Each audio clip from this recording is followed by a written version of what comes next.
explain any three ways in which nationalist feelings were kept alive in Poland in the 18th and 19th centuries, जो 3 marks का है, ठीक है। तो यहाँ पर क्वेश्चन क्या कह रहा है, यानी आपको जो है वो 3 वेज एक्सप्लेन कर रहा है जिससे पोलैंड जो है वो एक इंडिपेंडेंट टेरिटरी नहीं था, फिर भी वहाँ के लोग जो है वो नेशनलिस्ट फीलिंग्स जो है वो बनाए रखे हुए थे, वो कैसे, ठीक है, ये आपको बताना है। So even though Poland no longer existed as an independent territory, nationalist feelings were kept alive through music and language. For example, Karol Karpinski celebrated the national struggle through his operas and music. ठीक है, सो music और language के through जो है वहाँ पे लोग nationalist feelings जो है वो बनाए रखे हुए थे। Folk dances were turned like the Polonaise and mazurka into nationalist symbols. Clear? So आगे देखते हैं। Who was Cavour? Explain his contribution to the unification of Italy. Guys ये 3 मार्क्स का है, ठीक है। तो और यहाँ पर ये जो क्वेश्चन है वो 2 पार्ट्स में डिवाइडेड है। पहला Who was Cavour जो 1 मार्क का होगा, और ये दूसरा Explain his contribution to the unification of Italy, ये होगा 2 मार्क्स का। तो ओवरऑल ये 3 मार्क्स का हो गया। So Count Cavour was the chief minister of Sardinia, Piedmont, पहले का answer. His contributions to the unification of Italy were, he was a good administrator and led the movement to unify the regions of Italy. He formed a tactful diplomatic alliance with France, defeated the Austrian forces in 1859. ठीक है, तो ये जो है उसका contribution थे कि उसने क्या क्या किया। सो he led the movement to unify the regions of Italy and he formed a tactful diplomatic alliance with France that defeated the Austrian forces in 1859. Clear? आगे देखते हैं।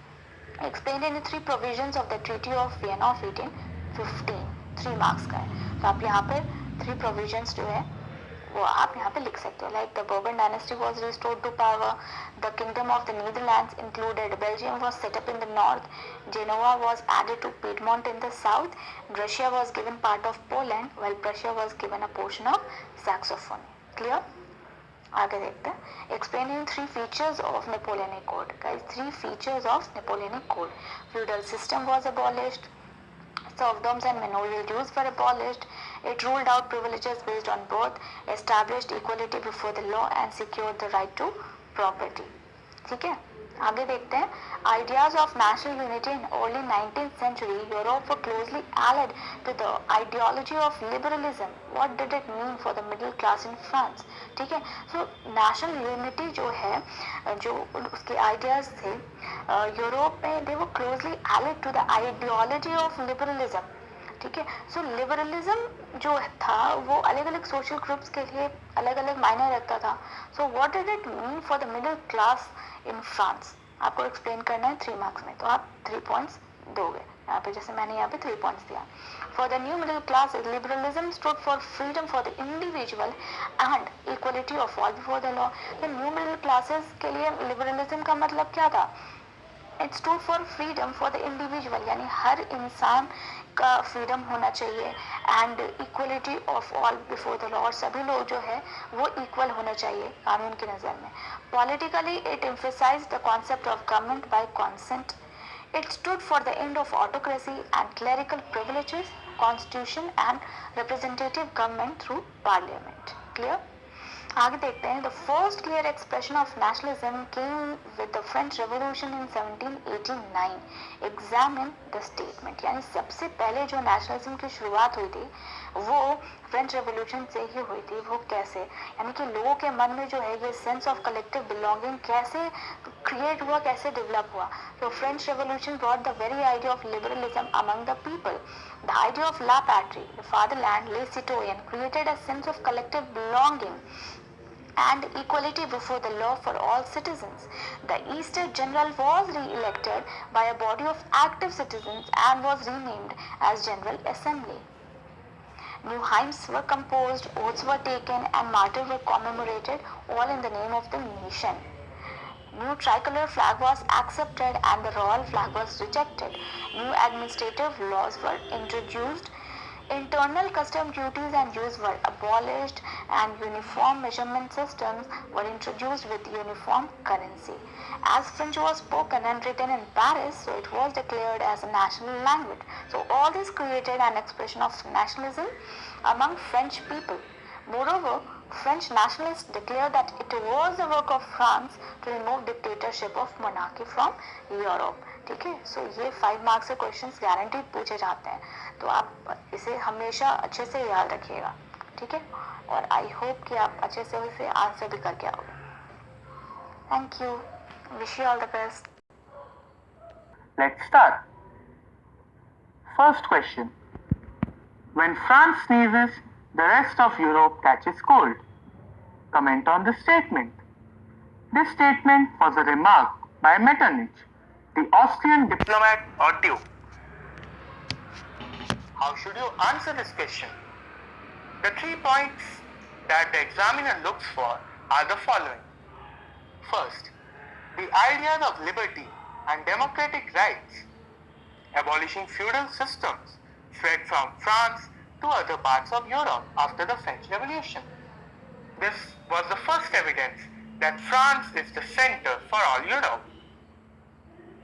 Similarly, the July Revolution of 1830, which led to establishment of constitutional monarch in France, sparked an uprising in Brussels.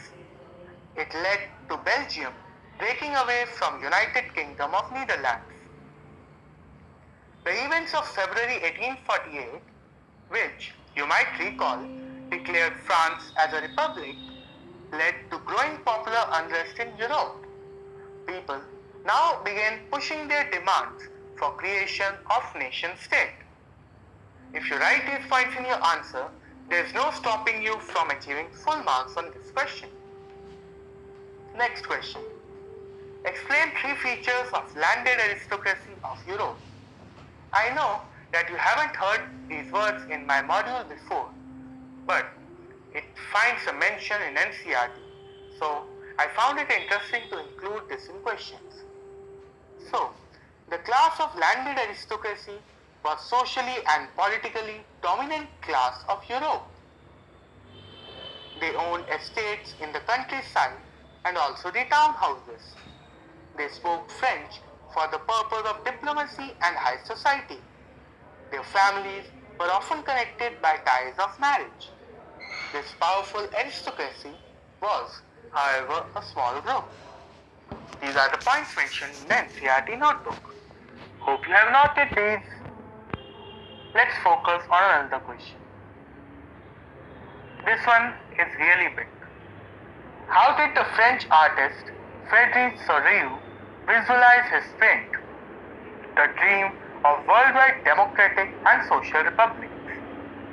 So, what was this print?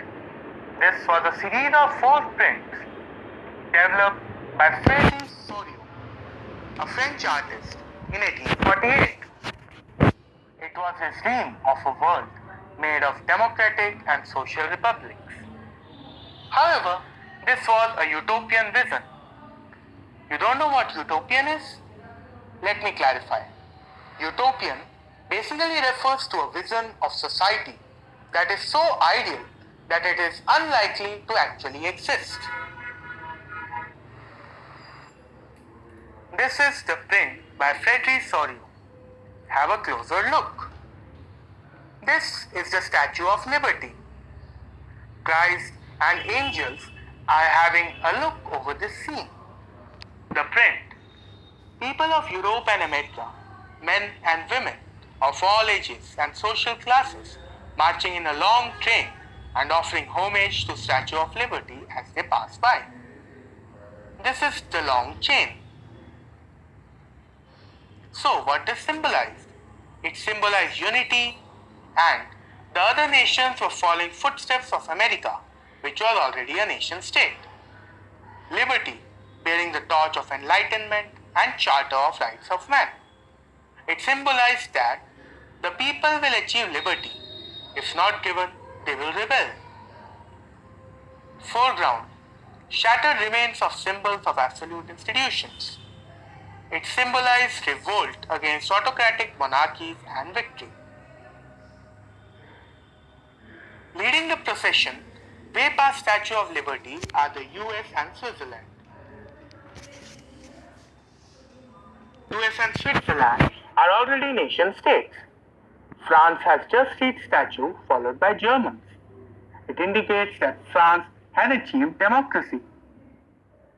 Interestingly, at the time when Sorio created this image, the German peoples did not yet exist as a united nation.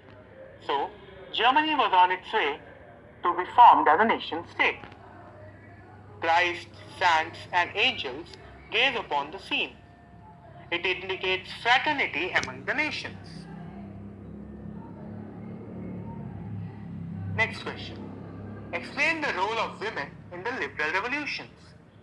From the very beginning, women had participated actively over the years in liberal movement.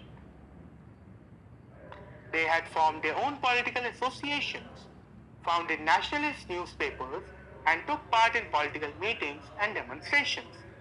Yet, they were not given any suffrage rights. When Frankfurt Assembly took place in the St. Paul's Church, women were only admitted as observers. This marks the end of additional questions module for the chapter. This also marks the end of chapter